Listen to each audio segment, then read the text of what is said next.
তো আমাদেরও, কিন্তু আমরা মানবিকতা দেখাই। আপনাদের মধ্যে কোনো মানবিকতা নাই। আমার মন্দিরে, আমার বাড়িতে আমি কিভাবে আমার রাম দেবতাকে স্থাপন করব, কতটুকু করব, এর কৈফিয়ত নিশ্চয়ই আমি আপনাদেরকে দিব না। আপনি কোথাকার হরিদাস পাল যে আপনাকে এই কৈফিয়ত দিতে হবে? আপনাদের বলতে চাই, এই বাংলাদেশ আমার, আদি বাংলাদেশ আমার। আপনারা যদি বেশি বাড়াবাড়ি করেন, আমরা কিন্তু বিভিন্ন মানবতা, বিভিন্ন বিশ্বের দেশ থেকে সাহায্য চেয়ে আমরা বাংলাদেশ আর একটি প্রদেশ করব শুধুমাত্র সনাতনীদের জন্য। আমরা কিন্তু সেটা চাই না। কিন্তু আপনারা যে ব্যবস্থা করতেছেন, একসময় কিন্তু এরকমই হবে, সনাতনীদের আলাদা একটি প্রদেশ হয়ে যাবে। তাই বলতে চাচ্ছি, এখনো ভালোই অতীতে যেরকম আমরা হিন্দু, মুসলিম, খ্রিস্টান, বৌদ্ধ মিলে একত্রিত থাকতাম, এখনো আমরা থাকতে চাই।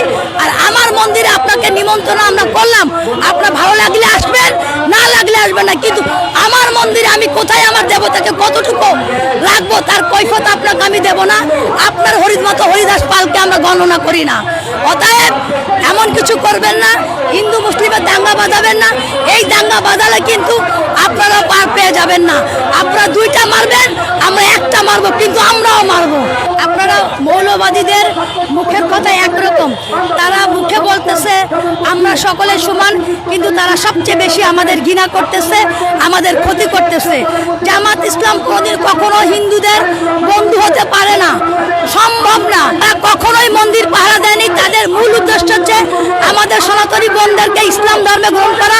তাদের মূল উদ্দেশ্য হচ্ছে আমাদের সম্প্রদায় টাকা লুট করা। তাদের মূল উদ্দেশ্য হচ্ছে আমাদেরকে ধ্বংস করা। তাদের মূল উদ্দেশ্য হচ্ছে সনাতনী সম্প্রদায় বিলুপ্ত করা। আমি তো নিরাপত্তা পাচ্ছি না, আমার সন্তান কোথায় নিরাপত্তা পাবে? বর্তমান সরকার তো ব্যর্থ সরকার। ইউনূস তো পরিকল্পনা করেই আসছে বাংলাদেশে সনাতনী সম্প্রদায়কে ধ্বংস করবে। আর এখনকার সরকার সেই লেভেলেই তো চলতেছে। রাম মন্দিরে কেন তিনি বাধা দিচ্ছে না? পুলিশ আর্মি কেন রাখছে না যে আমি আমার দেবতাকে আমার মতামত করে স্থাপন করব? তারা বাধা দেবে। তারা কোথাকার কোন হনু? তারা নাগরিক, আমরা নাগরিক না? আমরা হিন্দুরা কি ট্যাক্স দিই না? আমরা হিন্দুরা কখনো কোনদিন রাষ্ট্রদ্রোহিতার কাজ করেছি? এইটাই কথাই বলতে চাই, আপনারা সাবধান হয়ে যান। এমন কিছু করেন না যে আপনাদের কারণে আপনাদের ধর্ম যেন কুলুষিত হয়।